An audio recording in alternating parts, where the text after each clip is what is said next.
long ago, there was nothingness. Endless quiet. The creator, Kishelmaconk, lived in this great, peaceful void. One day, Kishelmaconk had a vision of bright, shining stars, untold numbers of stars, filling the emptiness, swirling around him. The stars formed galaxies, worlds spinning in space.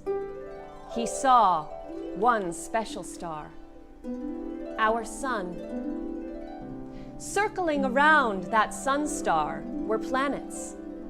He saw one special planet, the Earth. Circling around that Earth was a moon, our beautiful moon. His vision took him closer to the face of the Earth, and there he saw the wonders of its surfaces, mountains and valleys, oceans, lakes and rivers, forests full of trees of many kinds, tall oaks, colorful maples, bristling pines, stately elms. He saw great plains covered with tall grasses, expanses of brilliant flowers, fields filled with crops for food, like beans and corn. He saw bees and butterflies, ants and mosquitoes. He watched the heron as it flew across the sky, the robin as it pulled worms from the earth, the crow as it chased the hawk. Animals of every kind, insects, reptiles, fish, and mammals. He saw them all.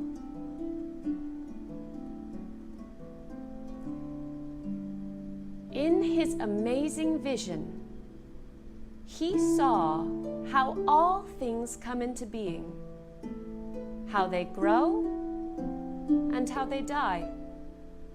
He felt all things. He touched the heat and the cold, the wind and the rain, and he felt fear and courage, joy and sorrow, hatred and love. All together.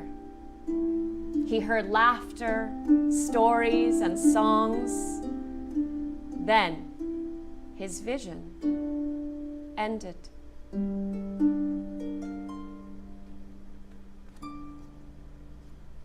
And now that he had seen it and held it in his mind, his vision began to be born. But he needed help. He made 4 spirit beings, the keepers of creation, to help in this great task. First, Kishelmaconk breathed life and spirit into Muxumsa-Lewenawonk.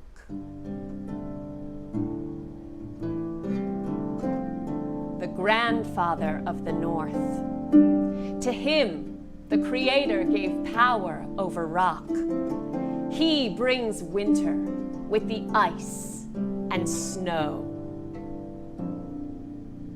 Then, Kishelmaconk breathed life and spirit into Muxumsa-Wapenawonk, grandfather of the East. Muxumsa-Wapenawonk could control the power of the winds. He brings the breath of life, springtime, birth, and new beginnings. Through him come creativity, music, and songs. Next, Kishelmaconk breathed life and spirit into Huma-Shewenawonk, grandmother of the South, to whom he gave the power over fire. She brings the summer and makes all things grow. Even the sun owes his fire to her. Lastly, Kishelmaconk breathed life and spirit into Muxumsa-Wachenawang, grandfather of the West. Muxumsa-Wachenawang held the power of water. He controls the rain that falls, the blood that flows through all living things. Both autumn and death come through him, getting us ready for renewal. The gifts of healing, our emotions, our intuitions, dreams, and our visions all come through him. The Creator gathered the four keepers with Father Sun, Mother Earth, and Grandmother Moon. I have brought you all together to create life on the surface of Mother Earth, he said. Now, it is time.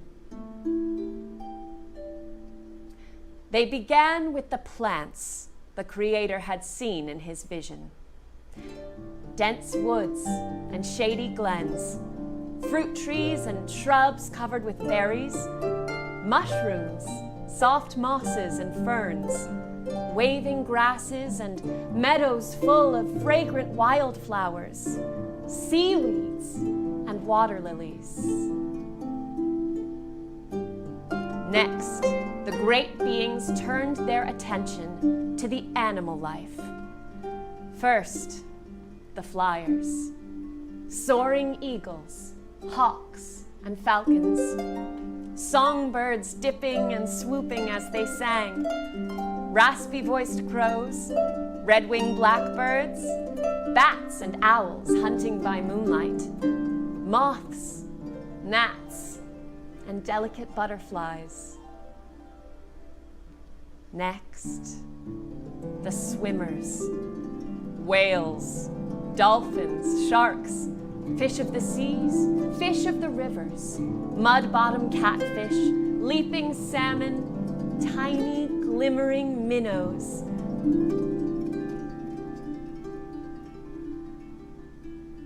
Then, the walkers, foxes in their dens, silver-furred wolves, squirrels, quiet-footed deer, burly bears, and beavers.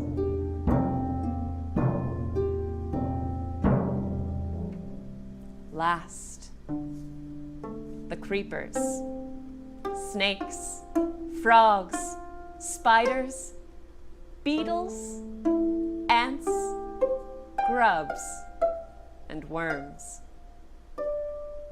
Plants and animals of every kind all came into being. You might think that only things that were pleasant to feel or lovely to the eye were created. Not so. Kishelmaconk saw differently. His vision encompassed darkness as well as light. He made a spirit, Matantu, who brought evil into creation. Matantu made stinging insects, thorns, poisons, and diseases. Now, everything had its opposite. Each was set where it could be most useful and in balance with the rest of creation.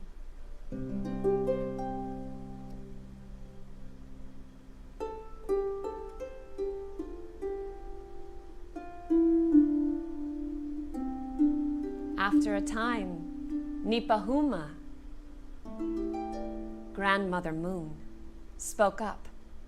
"Oh, great Creator," she said, "I am all alone in the sky. My spirit is lonely." "Ha," said Kishelmaconk, "I will send you a companion. You may have Muxumsa Petkoe to keep you company. He is a powerful spirit, Grandfather Thunder." Nipahuma was pleased. She and Muxumsa Petkoe came together. She gave birth to twins, a man and a woman. This man and this woman were meant to help each other. They were the first race of people on this earth. The Creator said to them, "I am giving you a special gift. It is the power to receive vision of your own."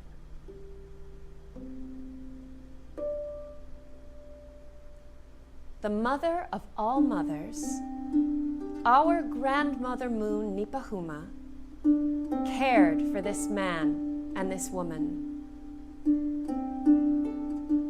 One day, she saw that they were grown enough to go out on their own. "I return to the spirit world now," she told them, "but I will never forget you. I will watch over you at night and guide your steps with my light. We will remember you with gratitude, grandmother," they said.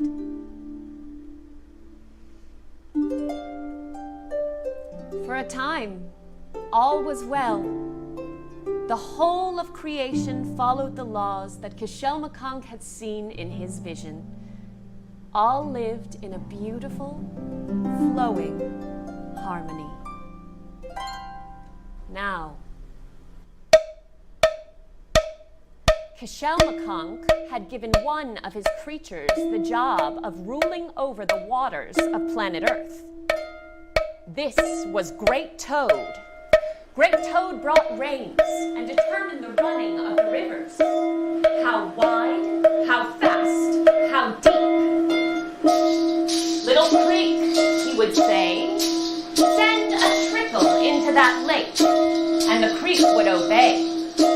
"Roaring river, pull back your waters," and it would pull back its banks. But there was an evil spirit, Maxazak. He had the body of a snake and a head with horns. Maxazak did not like that Great Toad controlled the water. "I want to control those waters," he hissed. One day, he attacked the Great Toad. They fought a huge battle. The whole earth shook. It seemed that neither could win. Great Toad tried to swallow the serpent. Oh no! Maxazak pierced the Great Toad's soft body with his sharp horn. Great Toad lay dead.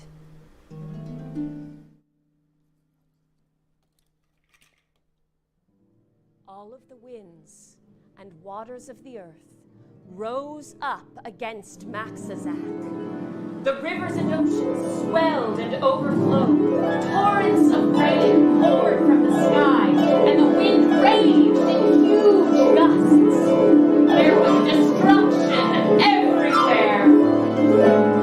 But Maxazak was not defeated. The Creator looked and saw. He called out, "Thunder Spirit, go! Quickly! You must defeat Maxazak. He mustn't rule the waters." Thunder Spirit shot his lightning arrows.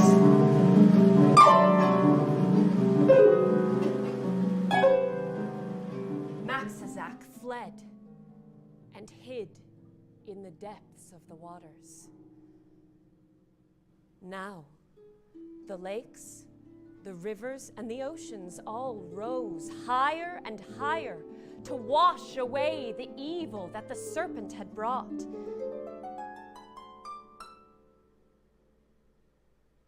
But most of the plants and animals could not live in so much water. And so they died, along with all the people.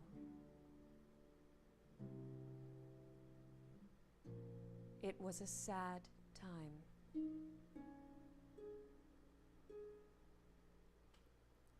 Luckily, at that time, there lived a great wise spirit, Nanapush, the strong, pure one. He is the grandfather of the race of men today.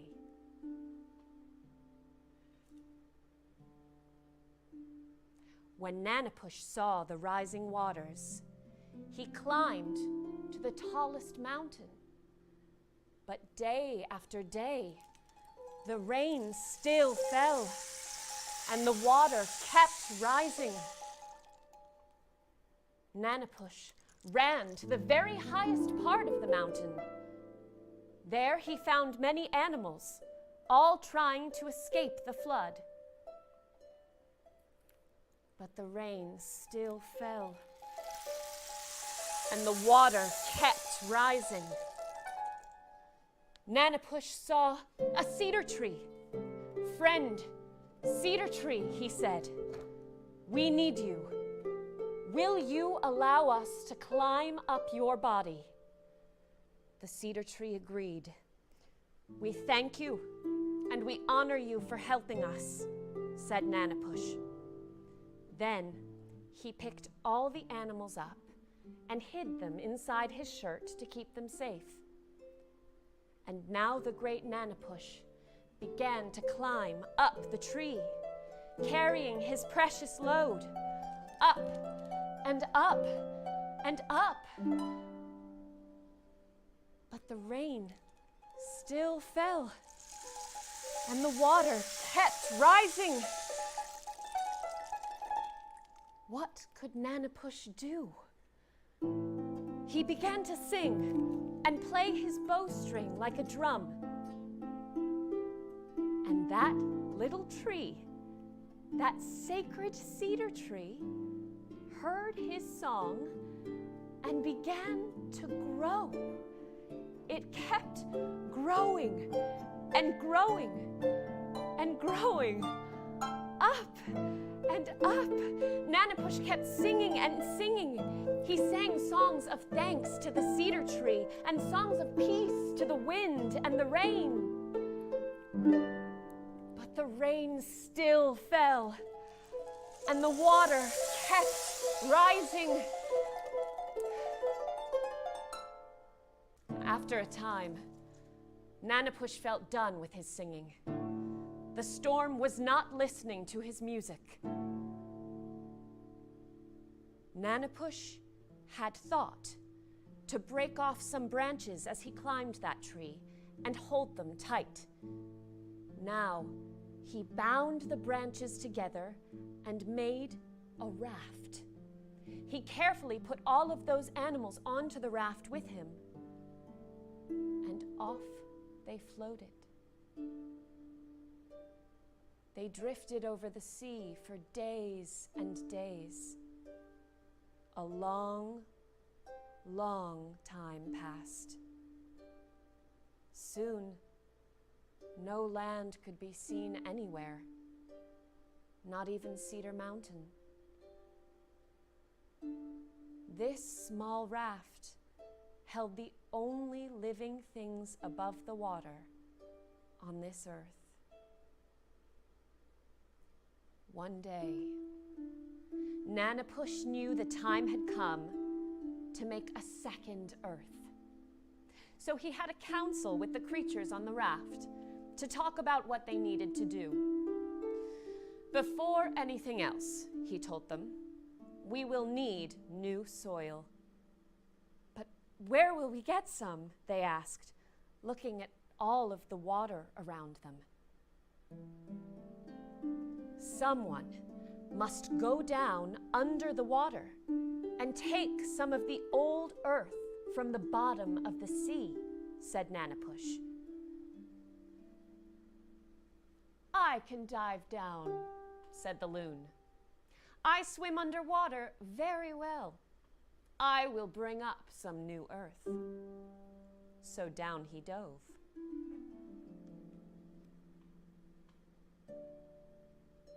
He was under for a long, long time. Too long. When he finally appeared on the surface of the earth, the life was gone from him. But Nanapush breathed on him. "You will live," he said. And the loon came back to life. Next, Otter spoke up. "I'll go," he said. "The water is my favorite place to play."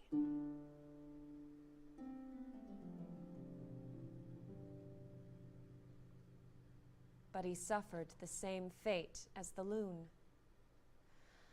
"You too will live, Brother Otter," said Nanapush. And Otter breathed again. Next came the beaver. "Surely I, who build a house in the rivers, can reach the bottom."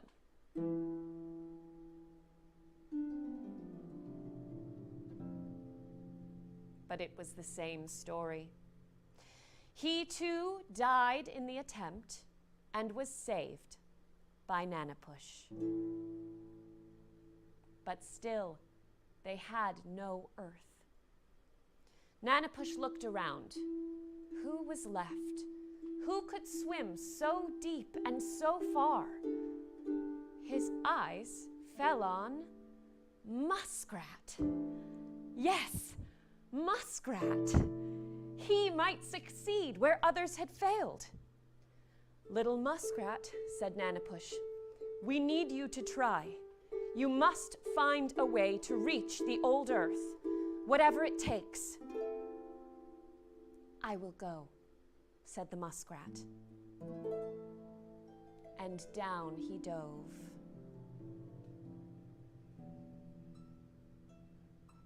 He was gone a long, long time. Twice as long as Beaver. All the other animals waited and waited.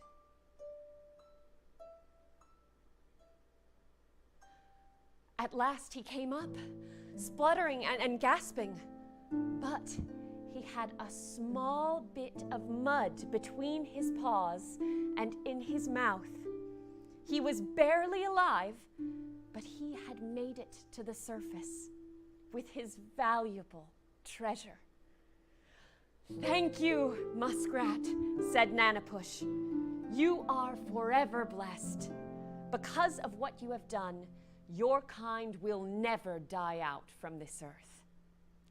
Then he called out to all the animals, "Friends, friends, listen, listen. We will have a new earth and new life. It is time to give thanks." And so they celebrated with a great Thanksgiving ceremony.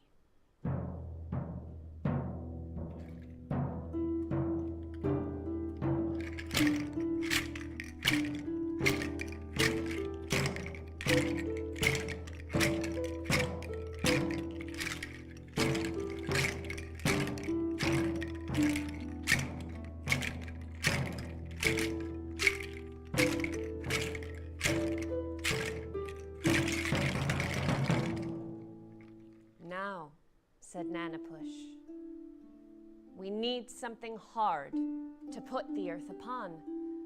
Otherwise it will sink again into the bottom. Who can carry it?" Turtle came forward.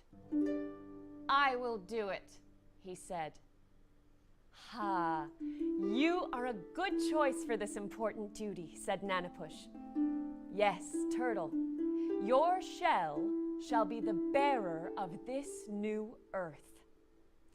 Nanapush took the mud that Muskrat had brought up from below and placed it on Turtle's back. Then, with his breath, he gave it life.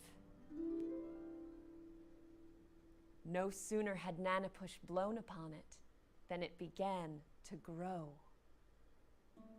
Bigger, bigger, and bigger, and bigger, and bigger. After a time, Nanapush wanted to see if that land had grown large enough to support all the living beings it would need. "Wolf," he said, "go and see how far the land reaches." "I go, Great One," answered the wolf, and off he went. He came back in just one day. Not big enough," said Nanapush. Wolf did not have to travel far.